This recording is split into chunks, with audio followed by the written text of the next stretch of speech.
The republic of Balochistan. మీరు విన్నది కరెక్టే. పాకిస్తాన్లో ఉన్న అతిపెద్ద భూభాగం దాదాపు పాకిస్తాన్ ల్యాండ్లో 44% బలోచిస్తాన్లోనే ఉంటుంది. అలాంటి బలోచిస్తాన్ ఇప్పుడు మేం పాకిస్తాన్ నుంచి వేరుపడిపోయాం అండ్ మేము ఒక సెపరేట్ ఇండిపెండెంట్ కంట్రీని ఏర్పాటు చేసుకున్నాం అని అఫీషియల్గా అనౌన్స్ చేసేసింది.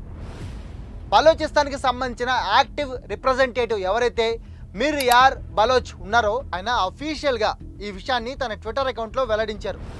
ఎప్పుడైతే ఆ బలోచ్ ఈ విషయాన్ని వెల్లడించారో ట్విట్టర్లో, వెంటనే ఇది ఇంటర్నేషనల్గా పెద్ద న్యూస్ అయిపోయింది. నిజంగానే బలోచిస్తాన్ సెపరేట్గా అంటే పాకిస్తాన్ ఆర్మీని మొత్తం వాళ్ళ బలోచ్ ఏరియా నుంచి తరిమి కొట్టి వాళ్ళ ఏరియా మొత్తాన్ని స్వాధీనం చేసుకొని సెపరేట్ కంట్రీగా ఏర్పాటు చేసేసుకున్నారా అనే న్యూస్ కూడా మొత్తం వినపడుతుంది. ముఖ్యంగా ట్విట్టర్లో ద రిపబ్లిక్ ఆఫ్ బలోచిస్తాన్ అనే వర్డ్ కూడా విపరీతంగా ట్రెండ్ అవుతుంది సోషల్ మీడియాలో కూడా. అయితే నిజంగానే బలోచిస్తాన్కి ఇండిపెండెన్స్ రావడం అంత ఈజీనా? పాకిస్తాన్ నుంచి వేరుపడి బలోచిస్తాన్ ఒక సెపరేట్ కంట్రీగా ఏర్పడితే దాన్ని ప్రపంచ దేశాలు ముందుగా గుర్తిస్తాయా? అసలు ప్రపంచ దేశాలు బలోచిస్తాన్ ఒక దేశంగా గుర్తించాలంటే ఫస్ట్ తీసుకోవాల్సిన స్టెప్ ఏంటి? అండ్ ఆ స్టెప్ ఇండియాని తీసుకోవాలా? దానివల్లనే బలోచిస్తాన్ ఇప్పుడు ఇండియాని ఇంతిదిగా మా స్నేహపూర్వకమైన అతిపెద్ద స్నేహితుడు భారత్ అని చెప్తోందా? ముఖ్యంగా ఇండియాని బలోచిస్తాన్ ఎందుకంత ఫ్రెండ్లీగా చూస్తుంది అండ్ ఇండియా ఈ విషయంలో ఏం చేయాలి? బలోచిస్తాన్ అడుగుతున్నట్లు నిజంగానే బలోచిస్తాన్ని సెపరేట్ కంట్రీగా ముందుగా ఇండియాని గుర్తించాలా? అండ్ అలాగే న్యూఢిల్లీలో బలోచిస్తాన్కి సంబంధించిన ఒక ఎంబసీని ఏర్పాటు చేసుకోవడానికి బలోచిస్తాన్కి పర్మిషన్ ఇవ్వాలా? ఇస్తే ఇండియా ఎలాంటి పరిస్థితులను ఎదుర్కోవాల్సి వస్తుంది? అండ్ అలాగే బలోచిస్తాన్ ముఖ్యంగా ఒక దేశంగా ఏర్పడడానికి పెద్దగా ఉన్న హర్డిల్స్ ఏంటి అసలు ఇప్పుడు? అవేంటో ఇప్పుడు చూద్దాం.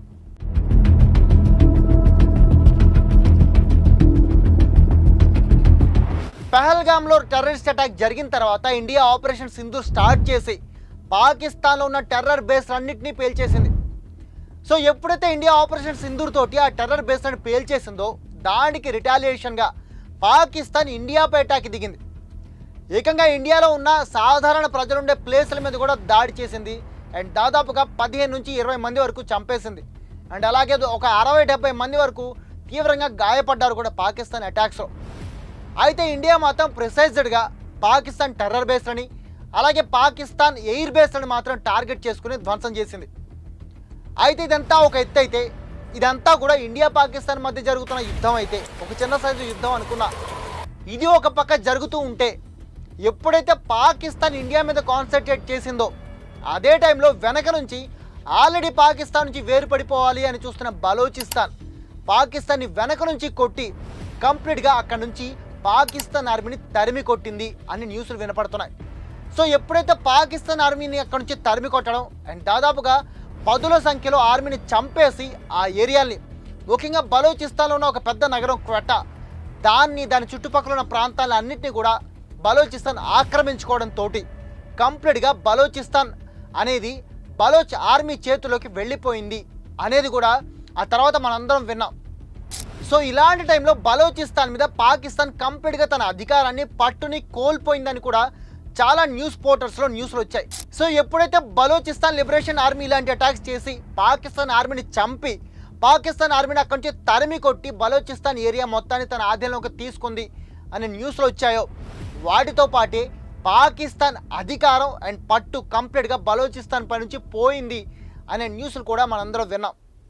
సో దీంతో బలోచిస్తాన్ ఏరియా కంప్లీట్గా బలోచ్ లిబరేషన్ ఆర్మీ అంటే బలోచిస్తాన్ స్వేచ్ఛ కోసం బలోచిస్తాన్ స్వతంత్రం కోసం పోరాడుతున్న ఆర్మీ అని వాళ్ళు పెట్టుకున్న పేరది.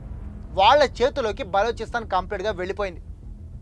సో దీంతో ఇప్పుడు బలోచిస్తాన్ ఆర్మీ లిబరేషన్ ఆర్మీ ఏదైతే ఉందో అది మా దేశానికి ఇండిపెండెన్స్ మేము ప్రకటించేసుకుంటున్నాం అని అనౌన్స్ చేసింది.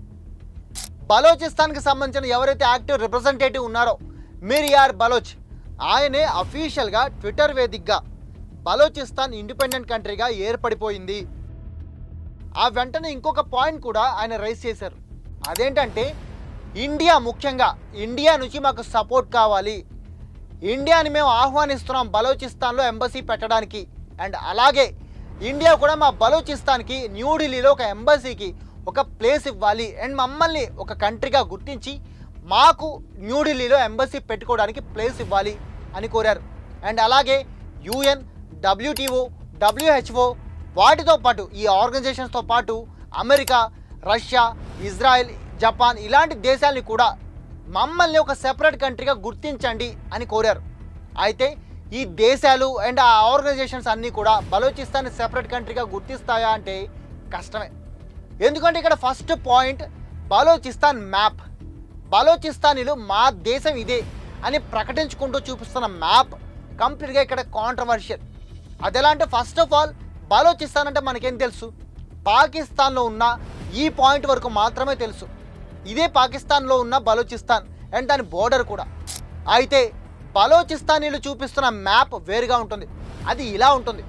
అంటే ఈ మ్యాప్ ఒక్కసారి మీరు చూస్తే ఇందులో పాకిస్తాన్లో ఉన్న బలోచిస్తాన్తో పాటు అటు ఇరాన్లో దాదాపుగా 30 to 35% ల్యాండ్ అండ్ అలాగే ఇటు ఆఫ్ఘనిస్తాన్లో కూడా దాదాపుగా 15% ల్యాండ్ని బలోచిస్తాన్లో మా దేశంలో కలిపేసుకుంటాం అని చెప్తున్నారు. సో ఇదే ఇక్కడ అతిపెద్ద కాంట్రవర్షియల్ టాపిక్ అవుతుంది. ఫస్ట్ ఆఫ్ ఆల్ అసలు బలోచిస్తానీలు ఈ ల్యాండ్ ఎందుకు వాళ్ళదిగా చెప్తున్నారు అంటే బలోచ్ అనేది ఏమాత్రం ఒక నేషన్కి అండ్ ఒక బోర్డర్కి సంబంధించింది కాదు. అది ఒక ఎథ్నిసిటీ.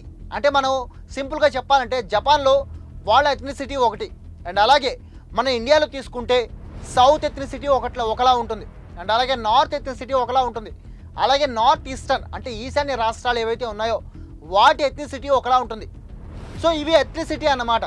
సో ఈ ఎథ్నిసిటీ బలోచ్ అనే ఎథ్నిసిటీ మొత్తం కూడా ఈ పాకిస్తాన్లో ఉన్న బలోచిస్తాన్తో పాటు ఇరాన్లో ఈ 30% ఏరియా వరకు అండ్ అలాగే ఆఫ్ఘనిస్తాన్ ఈ 15% ఏరియా వరకు కూడా మొత్తం బలూచ్ ఎథ్నిసిటీ ఉన్న ప్రజలే నివసిస్తుంటారు. సో దానివల్లే బలూచిస్తాన్ ఈ ఏరియాని కూడా మా దేశంలో కలిపేసుకుంటాం అన్నట్లు ఆ మ్యాప్ని రెడీ చేసి దాన్ని చూపిస్తున్నారు. సో ఈ మ్యాప్ని ఇండియానే కాదు ప్రపంచంలో ఏ దేశం కూడా దీన్ని ఒప్పుకునే ఛాన్సులు లేవు. ముఖ్యంగా UN, WTO, WHO ఇలాంటి ఆర్గనైజేషన్స్ అయితే అసలు ఏమాత్రం ఒప్పుకోవు. ఎందుకంటే పాకిస్తాన్ నుంచి వేరుపడి ఒక దేశంగా ఏర్పడాలి అంటే అది ఓకే.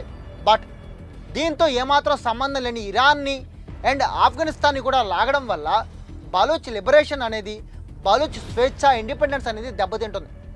సో ఈ విషయాన్ని బలూచిస్తానీ ప్రజలు గుర్తించి, ముఖ్యంగా బలూచ్ లిబరేషన్ ఆర్మీ గుర్తించి ముందు పాకిస్తాన్లో ఉన్న ఏరియాని వేరుపడేయడానికి అండ్ ఆ ఏరియా వరకే మేము ఉంటాం అండ్ పక్క దేశాల్లో ఉన్న ఏరియా కోసం మేము ప్రయత్నించాం అని అఫీషియల్గా చెప్తే తప్పితే బలూచిస్తాన్ లిబరేషన్ని ఇండియా కానీ వేరే దేశాలు కానీ అంగీకరించే ఛాన్స్ ఉండదు. సో ఇక్కడ ఇంకో పాయింట్ అదేంటంటే బలూచిస్తాన్ కనుక బలూచిస్తాన్ లిబరేషన్ ఆర్మీ కనుక ఇరాన్ అండ్ ఆఫ్ఘనిస్తాన్లో ఉన్న ఈ ఏరియాని కూడా మాదేని ప్రకటించుకుంటే పాకిస్తాన్ ఇక్కడ ఒక పెద్ద టాక్టిక్ ప్లే చేసే అవకాశం ఉంటుంది. అదేంటంటే అటు ఆఫ్ఘనిస్తాన్ అండ్ ఇరాన్తో కూడా మాట్లాడి, సో చూసారా ఈ బలోచ్ లిబరేషన్ ఆర్మీ మీ దేశానికి కూడా పెద్ద థ్రెట్ కాబట్టి ఈ బలోచ్ లిబరేషన్ ఆర్మీని చంపడానికి లేదా అణచివేయడానికి లేదా న్యూట్రలైజ్ చేయడానికి అండ్ వాళ్ళ హెల్ప్ అడిగి వాళ్ళ హెల్ప్ తీసుకొని కంప్లీట్గా ఈ 3 దేశాలు కలిపి BLAని కంప్లీట్గా అనాయిలేట్ చేసే అవకాశం ఉంటుంది. సో ఇదంతా ఆలోచించైనా సరే ఇప్పుడు BLA ఏమాత్రం పక్క దేశాల్లో ఉన్న ల్యాండ్ని వాళ్ళదిగా చూపించుకోకుండా కేవలం పాకిస్తాన్లో ఉన్న ల్యాండ్ని మాత్రమే, పాకిస్తాన్ బోర్డర్కి మాత్రమే వాళ్ళ దేశాన్ని పరిమితం చేసుకుంటే ఖచ్చితంగా BLA బలూచిస్తాన్ ఖచ్చితంగా ఒక దేశంగా ఏర్పాటు కావడానికి ఇండియా చిన్న సపోర్ట్ ఇచ్చే ఛాన్స్ ఉండే అవకాశం ఉంటుంది. అయితే అసలు బలూచిస్తాన్కి ఎందుకు సెపరేట్గా ఒక కంట్రీ కావాలి? పాకిస్తాన్లో ఇన్నేళ్ల నుంచి 1947 నుంచి పాకిస్తాన్లో భాగంగా ఉన్న బలూచిస్తాన్ ఎందుకు అసలు పాకిస్తాన్ నుంచి వేరుపడాలి అని కోరుకుంటోంది? అసలు BLA ఆర్మీని అమెరికా లాంటి దేశాలు కూడా అది ఒక టెర్రరిస్ట్ ఆర్గనైజేషన్ అని ప్రకటించాయి అంటే దాని వల్ల కారణం ఏంటి?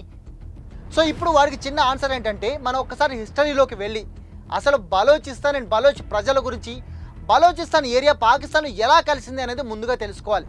1947లో ఇండియా అండ్ పాకిస్తాన్కి ఇండిపెండెన్స్ వచ్చినప్పుడు బలూచిస్తాన్ కూడా ఇండియాలో ఉన్న 556 ఏవైతే ప్రిన్సిపల్ స్టేట్స్ ఉన్నాయో సేమ్ అలాగే బలూచిస్తాన్ కూడా వేరే రాజు కింద ఉండేది. అయితే బలూచిస్తాన్ని పాకిస్తాన్లో కలవాలని పాకిస్తాన్ అడ్మినిస్ట్రేషన్ ఏదైతే జిన్నా అడ్మినిస్ట్రేషన్ ఉందో అది అడిగింది. బట్ బలూచిస్తాన్ ఒప్పుకోలేదు. మేము ఉంటే ఇండియాతో కలుస్తాం లేదా ఇండిపెండెంట్ కంట్రీగా ఉండిపోతాం అని చెప్పింది. కానీ పాకిస్తాన్ సైనిక చర్య చేసి అంటే సైనికుల్ని పంపించి బలూచిస్తాన్ని బలవంతంగా వాళ్ళ పాకిస్తాన్లో కలిపేసుకున్నారు. సో ఇలా బలూచిస్తాన్ని బలవంతంగా కలిపేసుకున్నారు కాబట్టి అప్పటి నుంచి బలూచిస్తానీలు పాకిస్తాన్కి వ్యతిరేకంగా పోరాడుతూనే ఉన్నారు వాళ్ళ ఇండిపెండెన్స్ కోసం. కానీ ఇక్కడ ఇంకొక పాయింట్ రేజ్ అవ్వచ్చు. అదేంటంటే మనం కాశ్మీర్ని అండ్ హైదరాబాద్ని కూడా అలాగే ఇండియా ఆక్యుపై చేసుకుంది కదా. సో ఒకవేళ హైదరాబాద్ అండ్ కాశ్మీర్లో టెర్రరిస్టులను కూడా అలాగే మనం అనుకుంటే, సో మనం ఇండియా కూడా వాళ్ళ మీద చేస్తున్న చర్యలన్నీ కూడా పాకిస్తాన్ చేస్తున్నట్టే కదా అని మీరు చాలామందికి ఒక డౌట్ రావచ్చు. కానీ ఇక్కడ పాయింట్ ఏంటంటే, మెయిన్ పాయింట్ బలోచ్ని పాకిస్తాన్ ఏం చేస్తుంది, బలోచిస్తాన్ ఏరియాని, అండ్ మనం హైదరాబాద్ ఈ నిజాం ఏరియాని అండ్ అలాగే అక్కడ కాశ్మీర్ ఏరియాని మన గవర్నమెంట్ ఏం చేస్తుంది అనేది ఇక్కడ పెద్ద పాయింట్. ఫస్ట్ ఆఫ్ ఆల్ మనం కాశ్మీర్ని నిజాం ఏరియాలో మనం ఏదైతే సైనిక చర్య చేసి తీసుకున్నాం ఆ ఏరియాని ఒకసారి చూస్తే, మనం ఏమాత్రం మనం మిగిలిన రెస్ట్ ఆఫ్ ఇండియా ఏదైతే ఉందో ఆ మొత్తం ఇండియాలో ఎలాగైతే ఒక పరిపాలనని అండ్ డెవలప్మెంట్ని స్ప్రెడ్ చేశామో, అంతకంటే ఎక్కువగా ఒక ముక్కలో చెప్పాలంటే మన నిజాం ఏరియా ఏదైతే ఇండియాలో కలిసిందో అందులో అంతకు మించిన డెవలప్ చేసాం. దానికి పెద్ద ఉదాహరణ మన హైదరాబాద్ సిటీ. ఒక ముక్కలో చెప్పాలంటే హైదరాబాద్ సిటీ మన భారతదేశం మొత్తంలో top most modern and metro సిటీస్లో ఒకటి. ఐటీ హబ్ మన హైదరాబాద్ మొత్తం భారతదేశానికి బెంగళూరు తర్వాత. సో ఇలా మనం హైదరాబాద్ని డెవలప్ చేసాం. దాన్ని ఏదో మనం హస్తగతం చేసుకున్నాం నిజాం నుంచి అని ఒక కుట్రతోనో లేకపోతే ఇంకేదైనా కారణంతోనో హైదరాబాద్ని మనం ఎప్పుడు చిన్న చూపు చూడలేదు. ఇంకా దాన్ని మిగిలిన నగరాల కన్నా మిగిలిన ఏరియాల కన్నా డెవలప్ చేసాం. సో అలాగే కాశ్మీర్ని తీసుకున్నా సరే, ఎప్పుడైతే 370 తీసేసామో అప్పటి నుంచి కూడా కాశ్మీర్ని విపరీతంగా డెవలప్ చేస్తున్నాం. అక్కడ గ్రౌండ్స్, సినిమా థియేటర్స్ అండ్ అలాగే పెద్ద పెద్ద గేమ్స్ అండ్ అలాగే చాలా వేరే దేశాల నాయకులను కూడా అక్కడికి ఆహ్వానించి కంపెనీలు ఆహ్వానిస్తూ అక్కడ ఇండస్ట్రీస్ పెట్టడానికి కూడా చూస్తున్నాం. సో ఈ రకంగా మనం కాశ్మీర్ని కూడా ఇప్పుడు డెవలప్ చేస్తున్నాం, మన ఆధీనంలో ఉన్న కాశ్మీర్ని. బట్ ఇక్కడ బలోచిస్తాన్ గురించి మాట్లాడుకుంటే పాకిస్తాన్ దీనికి కంప్లీట్గా ఆపోజిట్లో చేస్తుంది. బలోచిస్తాన్ని ఒక్కసారి జియోగ్రాఫికల్గా చూస్తే బలోచిస్తాన్ కంప్లీట్గా మినరల్ రిజర్వ్ అన్నమాట. మొత్తం పాకిస్తాన్లో ఉన్న ఆదాయానికి సంబంధించి బలోచిస్తాన్ వచ్చి మినరల్ రిజర్వ్ నుంచి దాని నుంచి సంపాదించుకున్న సంపాదన మొత్తం పాకిస్తాన్లో ఉన్న పంజాబ్ ప్రావిన్స్ లాగేసుకుంటుంది. దాంట్లోంచి కనీసం 1% కూడా బలోచ్ ప్రజలకు ఇవ్వదు. అంటే ఒకప్పుడు బ్రిటిషర్స్ ఎలాగైతే భారతదేశంలో ఉన్న సంపదను దోచుకున్నారో సేమ్ అదే స్ట్రాటజీని ఇప్పటికీ బలోచ్ ప్రజలపైన, బలోచిస్తాన్ ఏరియా మీద పాకిస్తాన్ చూపిస్తుంది. బలోచ్ మొత్తాన్ని పీల్చి పిప్పి చేసి అక్కడ ఉన్న ఖనిజాలని, మినరల్స్ని అన్నిటినీ లాక్కొని వాటి ద్వారా వచ్చే సంపాదనలో 1% కూడా బలోచ్ ప్రజలకు ఇవ్వకుండా ఆ మొత్తాన్ని వాళ్ళ పంజాబ్ ప్రావిన్స్కి, ఆ లాభాలన్నింటినీ వాళ్ళ పంజాబ్ ప్రావిన్స్కి తరలించుకుంటూ లాహోర్, రావల్పిండి, ఇస్లామాబాద్, ఇంకా మాట్లాడితే ఖైబర్ పఖ్తుంఖ్వాలో ఉన్న పెషావర్ లాంటి నగరాలన్నీ డెవలప్ చేసుకుంటుంది. కానీ ఏమాత్రం బలోచ్ ప్రజల కోసం అందులో ₹1 కూడా ఖర్చు పెట్టట్లేదు. ఇప్పటికీ బలోచ్ ప్రజల దుస్థితి చూస్తే పరమ దారుణంగా ఉంటుంది. బలోచిస్తాన్లో కనీసం ఒక థియేటర్ లేదు, అక్కడ కనీసం రవాణా సదుపాయాలు ఉండవు, సాధారణ ప్రజలకి తినడానికి తిండి ఉండదు, నీళ్లు ఉండవు, అండ్ వాళ్ళకి ఒక ఇల్లు ఉండదు, సరైన ఇల్లు. మనకి ఇక్కడ ఎలాగైతే ఒక బంజారాలు నివసిస్తారో డేరాలు వేసుకొని అండ్ పూరి గుడిసెల్లో, అంతకంటే దారుణంగా నివసిస్తుంటారు బలోచిస్తాన్లు ఇప్పటికీ అక్కడ. ఇక రీసెంట్ టైమ్స్లో అయితే చైనా కంప్లీట్గా బలోచిస్తాన్లో ఉన్న సిపెక్ ప్రాజెక్ట్ ఏదైతే ఉందో దానికోసం బలోచిస్తాన్ ఏరియాని కంప్లీట్గా పాకిస్తాన్ ఆర్మీ సహాయంతో అండ్ అలాగే వాళ్ళ ఆర్మీ సహాయంతో బలోచిస్తాన్ని వాళ్ళ చెప్పు చేతలోకి తీసుకోవాలని ప్రయత్నిస్తుంది. అండ్ దీనికి వ్యతిరేకంగానే బిఎల్ఏ పోరాటాన్ని ఉధృతం చేసింది ఇంతకు ముందుతో పోలిస్తే. ఒకవేళ సిపెక్ పూర్తయినా అలాగే చైనా నిర్మిస్తున్న రైల్వే కారిడార్ పూర్తయినా బలోచిస్తాన్ బిఎల్ఏ ఆర్మీ కానీ ఏమీ చేయలేవు. అప్పుడు చైనా ఆర్మీ కంప్లీట్ కంట్రోల్లోకి వెళ్ళిపోతుంది బలోచిస్తాన్. సో అందుకే ఈ మధ్య కాలంలో బిఎల్ఏ తన పోరాటాన్ని ఉధృతం చేసింది. అండ్ దానికి బలోచిస్తాన్కి పెద్ద సపోర్ట్ ఇండియా పాకిస్తాన్ మధ్య జరిగిన ఈ చిన్న సైనిక చర్య. సో ఒక పక్క పాకిస్తాన్ ఇక్కడ బిజీగా ఉంటే వెనక నుంచే బలోచిస్తాన్ కొట్టి కంప్లీట్గా బలోచిస్తాన్ ఏరియాని తన చేతిలోకి తీసుకుంది. సో ఇది బలోచిస్తాన్ హిస్టరీ. ఒక్కసారి మీరు చూసుకుంటే మీకు అర్థమై ఉంటుంది బలోచిస్తాన్ తన ఇండిపెండెన్స్ కోసం ఇన్ని సంవత్సరాల నుంచి ఎందుకు పోరాడుతుంది అండ్ అలాగే ఈ మధ్య కాలంలో తన పోరాటాన్ని ఎందుకు చాలా స్పీడప్ చేసి అండ్ తన దేశాన్ని ఇండిపెండెంట్గా ప్రకటించుకోవడానికి ప్రయత్నిస్తుంది అనేది.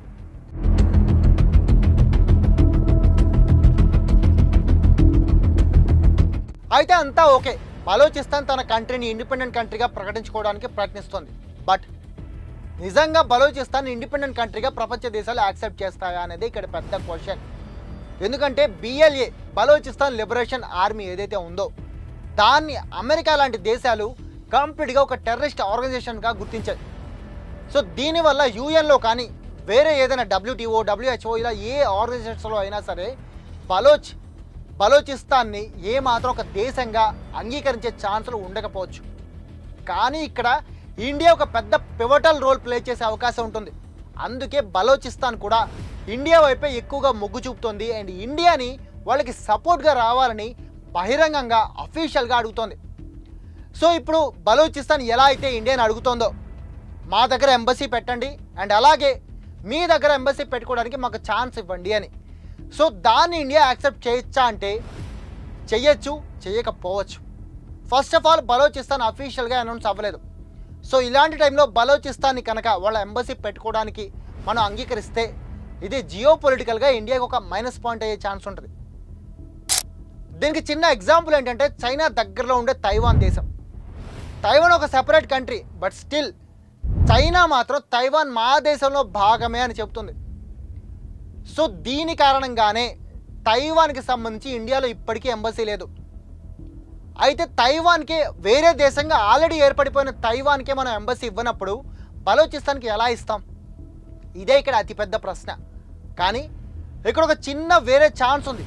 అది ఎలా అంటే తైవాన్కి ఇండియాలో ఆఫీస్ ఉంది, ఎంబసీ లేదు. గుర్తుంచుకోండి, ఆఫీస్ ఉంది. ఎంబసీకి ఆఫీస్కి చాలా తేడా ఉంటుంది. ఆఫీస్ అంటే తైవాన్కి సంబంధించిన ఎవరైనా రిప్రజెంటేటివ్స్ ఇండియాకి వస్తే అక్కడ ఉంటారు. అండ్ ఎంబసీ అంటే ఆ దేశానికి సంబంధించిన రిప్రజెంటేటివ్స్ మన దేశంలో కంప్లీట్గా దీర్ఘకాలికంగా ఉంటూ ఆ దేశానికి మన దేశానికి మధ్య ఉండే వ్యవహారాల్ని చూసుకుంటూ ఉంటారు. అది ఎంబసీ అండ్ ఆఫీస్కి తేడా. సో తైవాన్కి మనం ఎలాగైతే ఆఫీస్ ఇచ్చామో అలాగే బలోచిస్తాన్కి కూడా మన ఆఫీస్ ఇచ్చి ఆ దేశాన్ని ఒక కంట్రీగా, అంటే పాకిస్తాన్ నుంచి వేరుపడిన ఒక కంట్రీగా మనం చూసే అవకాశం ఉంటుంది.